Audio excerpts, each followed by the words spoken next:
Without further ado, thank you again, Leanne, for giving us the seminar this week. Yeah, I'll hand over to you.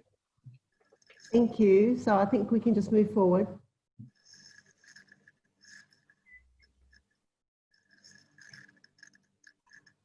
Or not.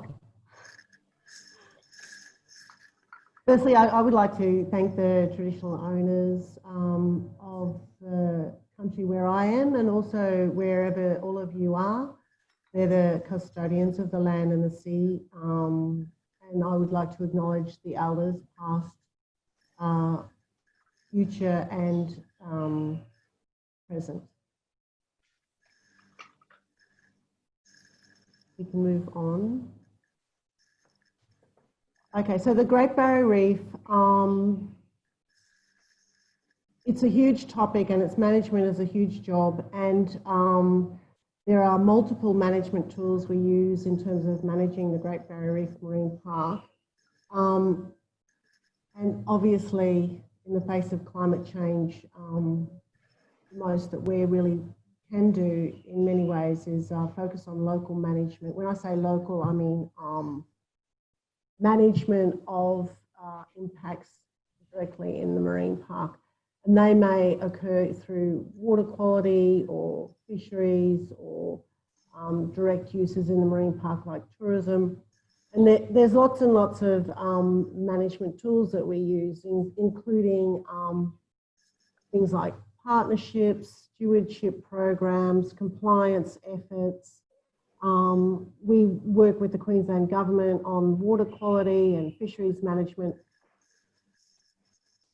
This talk is really just going to focus on the policy and planning tools that are used to manage the Great Barrier Reef Marine Park. We can move forward. Okay, so the Great Barrier Reef Marine Park Authority operates under the Great Barrier Reef Marine Park Act, and you can see there the objects of the Act. That's the primary objective of the Act, and our corporate plan for this year and in years past has a vision for a healthy Great Barrier Reef for future generations.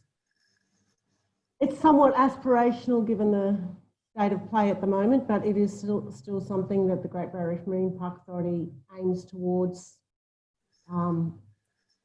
as an objective. In terms of the focus of this talk, if we can go to the next slide, I'm going to talk about the policy and planning strategic roadmap.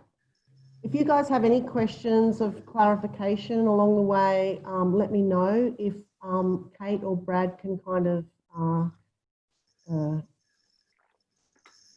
share that, because I'm in my slide presentation on my computer, so I can't see if anyone puts anything in the chat or in Zoom. Yeah, no problem. I'll keep an eye on that. So the corporate plan has 4 priority areas of work, and you can see those in the slide, hopefully that's up there.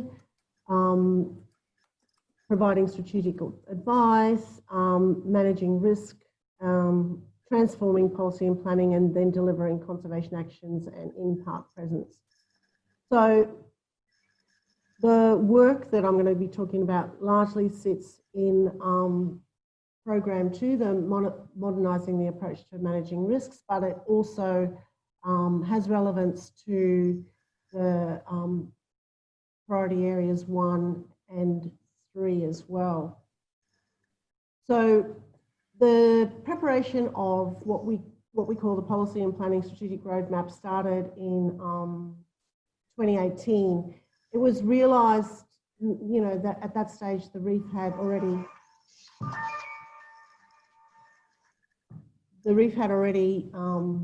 bleached twice, so its health was declining. The outlook reports reflected that as well.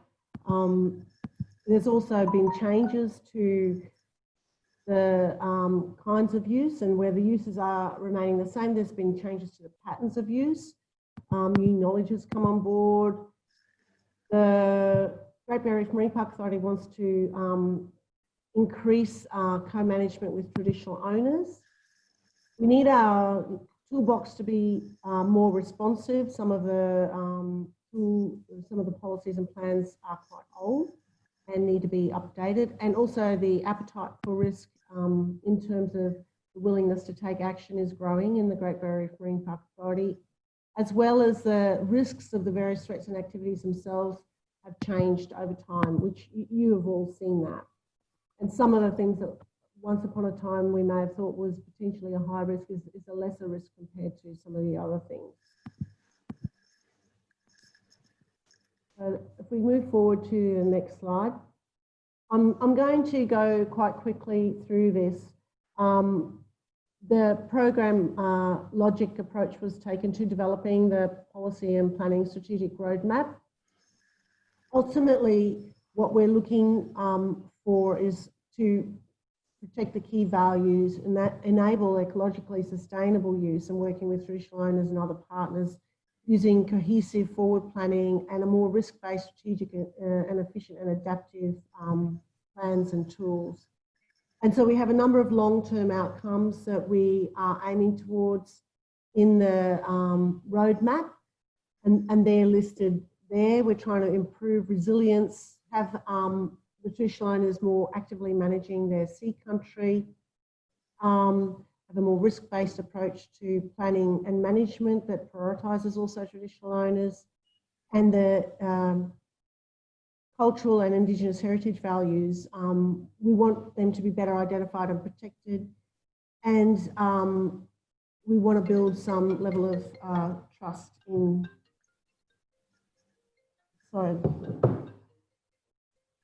in the way that the Gurrumpa's moving forward. This is quite a big shift for the Great Barrier Reef Marine Park Authority. So if we go to the next slide, those are some of the outputs we're looking towards, and the time frame we're looking towards is from 2 to 5 years. I'll be talking about the strategic roadmap that will help generate these outputs in a moment.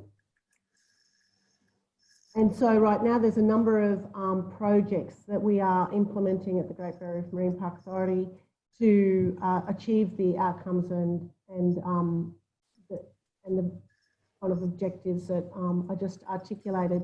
Hopefully we're on the program logic slide 3 of 3, Brad.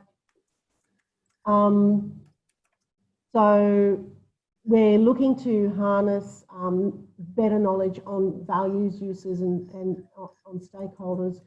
A key project there is trying to use the data that's been logged, for example, by tour operators through the environmental management charge that they pay. They pay that, and then that comes into the Great Barrier Reef Marine Park Authority together with an electronic logbook of where they go and the number of uses that tourists that they have on their boats and the kinds of things that they do and where they do them. So we're trying to harness that information a bit better. Last year we received legal advice that that information was allowed to be used for management purposes. Previous to that, it was only allowed to be used to inform the permits which were pertinent to the particular tour operator. So that's been a change which has been good and useful. My team is looking at developing a risk appetite, or really rather the risk tolerance that Gurrumpa, the board, has. So we are doing, taking all the risk assessments that have been done, for example, in the Outlook report and in the permits world as well, and say, okay, well, that's the risk assessment. What is our tolerance for dealing with the consequences of inaction, or what is our appetite, in fact, to do something about the risks and the threats. We're also looking to update our management tools and then do training on those management tools. Our policies, we have some that are really quite old, and there hasn't been a policy team. The policy team that I head up was set up a couple of years ago, and before that there wasn't a policy team for a while, and policies were kind of developed on an as-needs basis, and that's worked really well for a long time. But there needs to be an overarching review of the policies to make sure that they're still up to date and well aligned to address the current threats.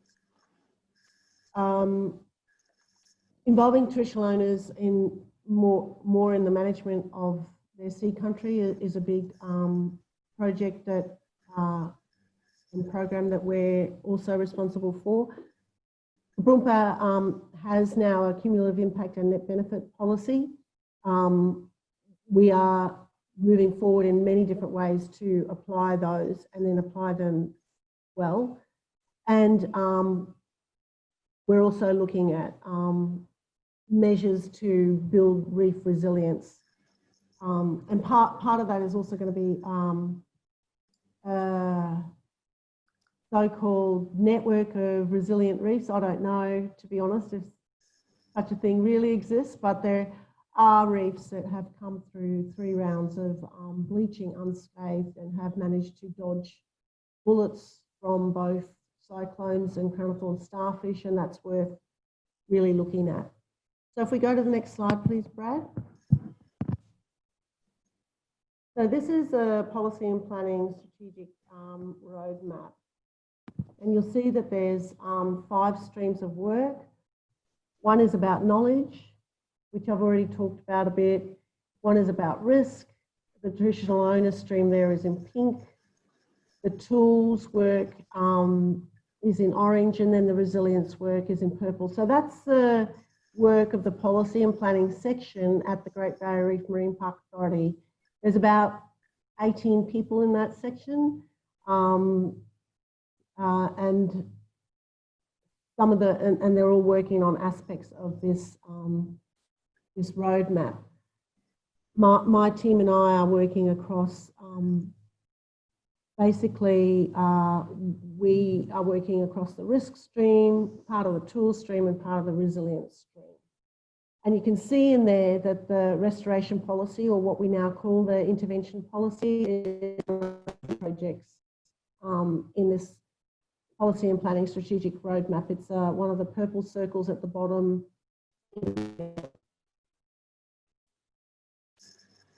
So the knowledge stream is really, at the moment, trying to identify the changes to uses and values at different levels to inform our planning and policy work. The risk stream, part of that was developing the roadmap that you've just seen. But we will be preparing our recommendations for our board as to different levels of risk, appetite and tolerance for threats risk tolerance for threats and their implications and consequences, and then the appetite for action. Also, we have our permit system, which needs significant streamlining. It's quite heavy in the detail that it brings to the table when permits are being issued, because of the numbers of matters that need to be covered off in those permits. But there's a process of looking at making that more efficient, which will then release resources so that, you know, the scarce management resources that we have can be better allocated to perhaps things that are of higher risk. So we have an Aboriginal and Torres Strait Islander heritage strategy. It's being implemented now. And it's really looking to support traditional owners to be more involved in the management of their Indigenous heritage of the reef. A co-management paper is being prepared as well to investigate ways to increase the involvement of traditional owners in management. We have for a long time had traditional use of marine resource agreements. They are quite successful, but there's only 9, and we're looking at ways to expand that program and perhaps improve it as well. The tools stream involves looking at the existing toolbox and then trying to think about what else could be done, or what can be improved, and then also looking at the policies. That's part of my team's work as well. Formally, every single Marine Park Authority board decision is a policy, and there've been about 3,000 Marine Park Authority board decisions that are policy. Not all of them pertain to marine park management. There's decisions about finances, there's decisions about staffing and approving corporate plans and overseas travel and lots of different, delegations and things like that. But a lot of them are relevant to marine park management, so they need to be looked at. But as well as what you would normally think of as policies, there's some 250 of those. So that needs to be rationalised as well. In the resilience, the reef intervention policy is part of the resilience work that we're doing. And I might move into that a little bit now. Anyone had any questions at this point? It's really weird. For all I know, there's nobody there. Is there anybody there? Can you just confirm that I'm still online? You're definitely there. Hugh writes in the chat. He's impressed by all the curvy lines and colorfulness on this. Yeah. Well, one of the reasons the policy and planning roadmap has been presented like that is because it is a huge body of work, and presenting it in text form was just not selling the message. So yeah, because we wanted to make at least try and make some access.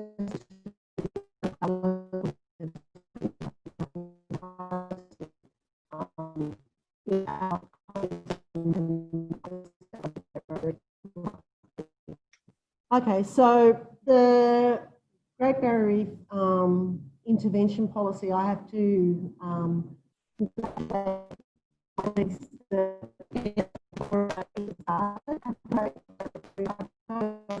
did most of the work.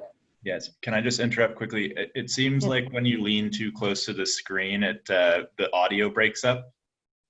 Oh, so when I'm too far away, it's no good, and if I'm too close, it's no good. I've got to be just right. Like the three bears. Okay. Yeah, that's right. Right there is good. All right. So yeah, so Rachel Pears, with a lot of help from a lot of other people, really prepared the draft policy. It's part of implementing the Reef Blueprint. I don't know if you guys are aware, but there was a kind of what was called a Reef Summit. On the back of those 2 rounds of, bleaching, saying, look, we need to do more and we need to do better, really. So the Reef Blueprint,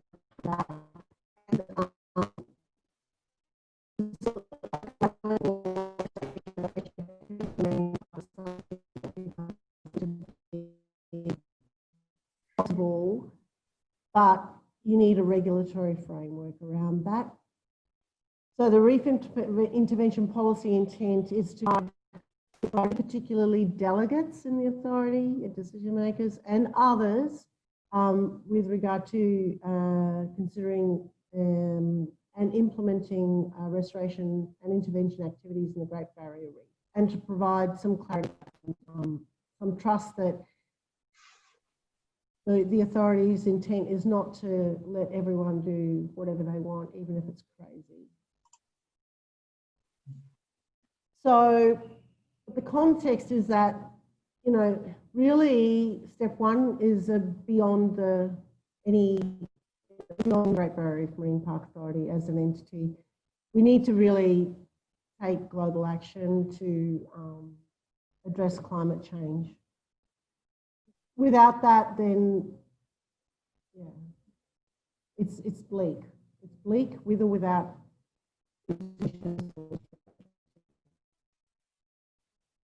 So just because there might be some restoration activities, we're not saying, don't worry about climate change.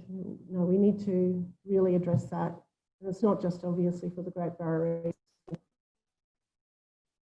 reefs around the world. And Gabrumpa is, and part of the policy and planning roadmap exhibits that, is trying to really do more and better foundational management that is in place now, making sure there is better compliance to the zoning plan, making sure that, you know, working with Queensland, that the water quality coming into the marine park improves, and that the fisheries management is the best it can be, and so on. So that all needs to happen. Any proposed restoration or intervention might be helpful, but the addressing climate change and continuing and expanding and doing better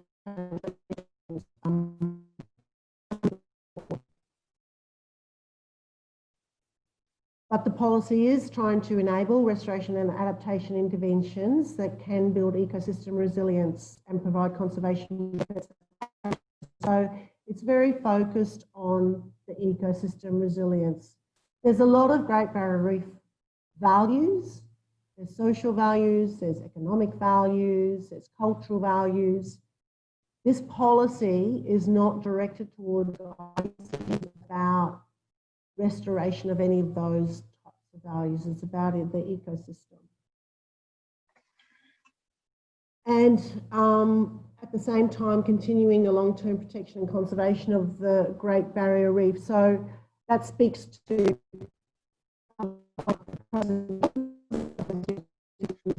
where it should balance out to be helping to continue the protection and conservation of the Great Barrier Reef more than it might be a risk. And for the purposes of this policy, we've defined restoration and adaptation interventions as an action or set of actions to support resilience and achieve conservation benefits. And the policy applies to the entire Great Barrier Reef ecosystem. A lot of the examples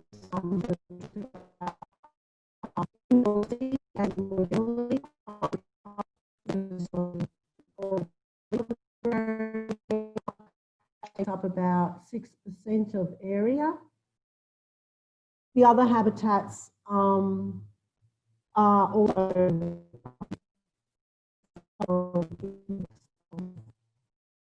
different interventions might at some time be proposed for other habitats within the marine park. This policy would cover those as well. Can I just Can I just get a quick slide check where? Oh, sorry, I forgot to tell you. So I was at the slide that said definition for what the restoration and adaptation interventions mean. Definition. Okay, let me. Did you get to the aims? Aims 1 of 2 and aims 2 of 2 of the policy context? Right, so you got to the reef blueprint? Yeah? We were at the slide with the curvy lines, the sort of roadmap. Oh, okay, all right. Okay, you can skip through the next 15 slides or so. Because I've been talking to all of them. I forgot to tell you. I'm so bad, so sorry. Okay, that's okay. The internet, I don't know if it's just mine personally, but the internet seems quite choppy today for whatever reason. Okay, so that's okay. So skip through all the detailed discussion of all of those streams. That's fine that you were on that roadmap page. And then you get to a slide that says draft Great Barrier Reef Intervention Policy. Great, we're there. Okay, and then I just talked through the background of the reef blueprint, so skip through that. The policy intent, skip through that. The context, you can skip through that. The 2 aims, definition, you can skip through that. And then we're on examples of current reef restoration and adaptation activities. All right. Yeah.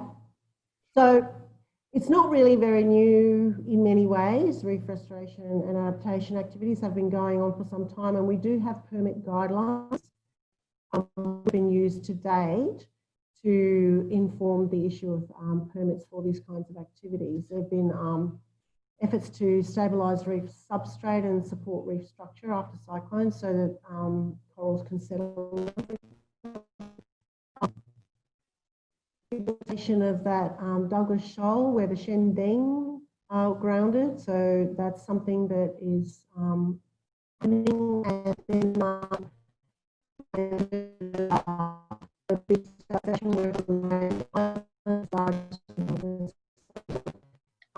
and crown of thorn starfish control that's being systematically applied through the marine park as well. So they're all examples of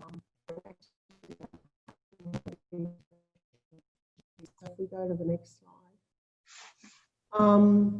When Brad first reached out and asked me to come and talk to you guys, he was interested to hear about what restoration and adaptation projects might be happening in the future.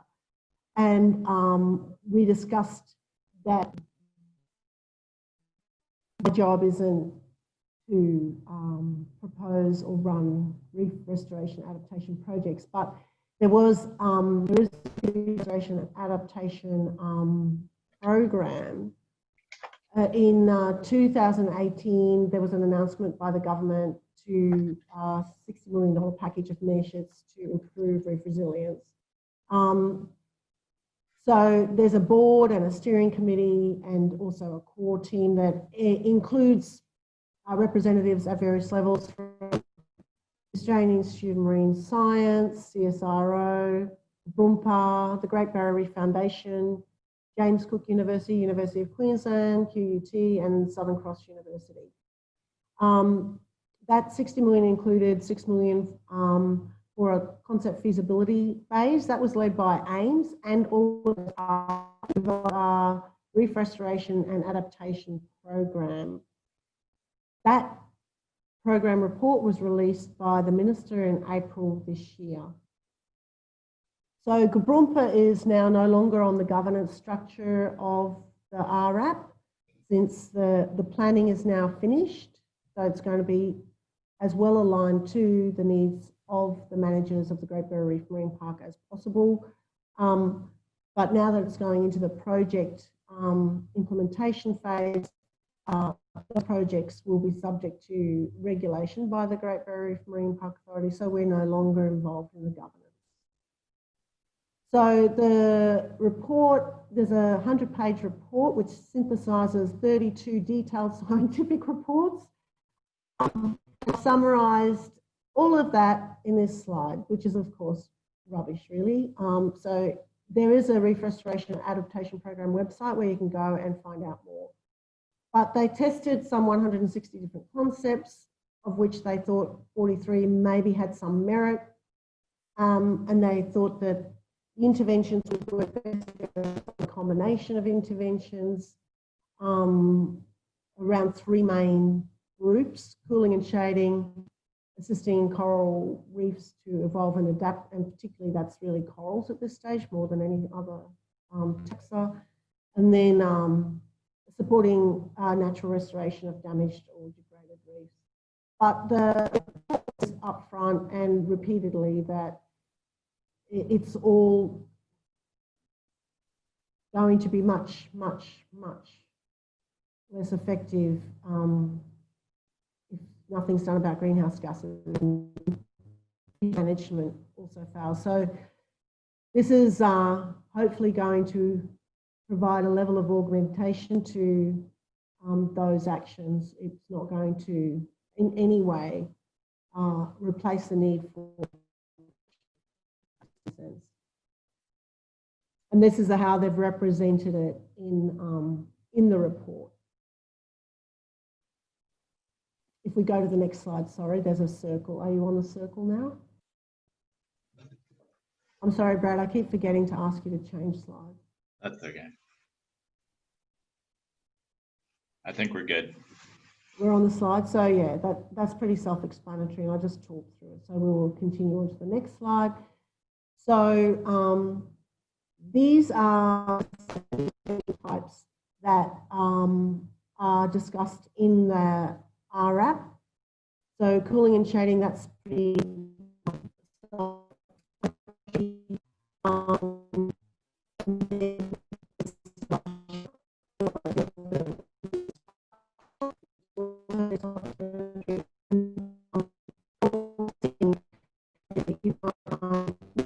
spawn, you might harvest some of the coral spawn and then deploy it else, either in the same place again later, or so that it can be more a higher rate of success. The managing of coral predators, and so to enhance coral survival, that's like the COTS control program, and then the idea of perhaps promoting coral survival through the application of probiotics or other kinds of treatments.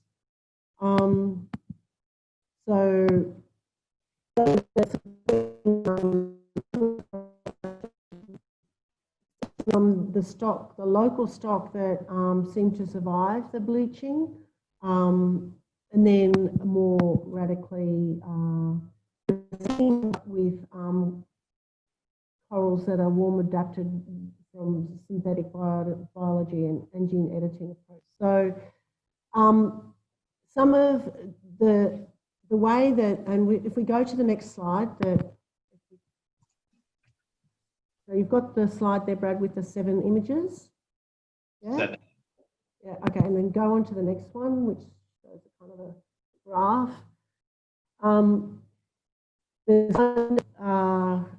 As we move from 1 through 7, the 7 is a more high risk, and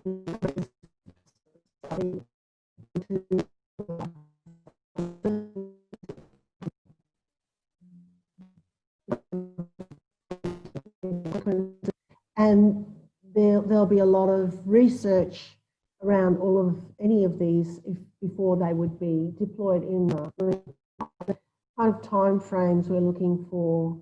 Some of them are indicated in this slide. So the kind of assisted evolution things, they're more down the track, as are the enhancing the survival through the application of probiotics or those kinds of things, and then other 2 type interventions might happen earlier. So I am not an expert on the RAP. I just throw it in there because I got an indication from Brad that you guys were interested, and certainly you've got people within your university who were heavily involved in its development, and those people are indicated also on the RAP. I know that Pete Mundy was one of them, for example. Okay, so if we go to the next slide. The draft intervention policy itself has a number of different sections, and that's listed there, how it will be applied. It provides some strategic high-level guidance, and then talks through the approach to management of proposed interventions.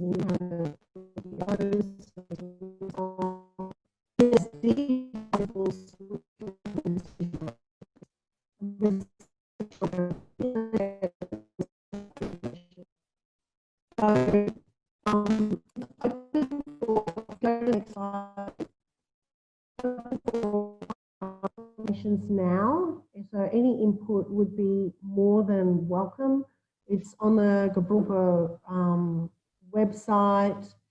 It's open for still a couple of months, so I'd be keen to hear from any of you. And that's me, I think. Just the final slide then.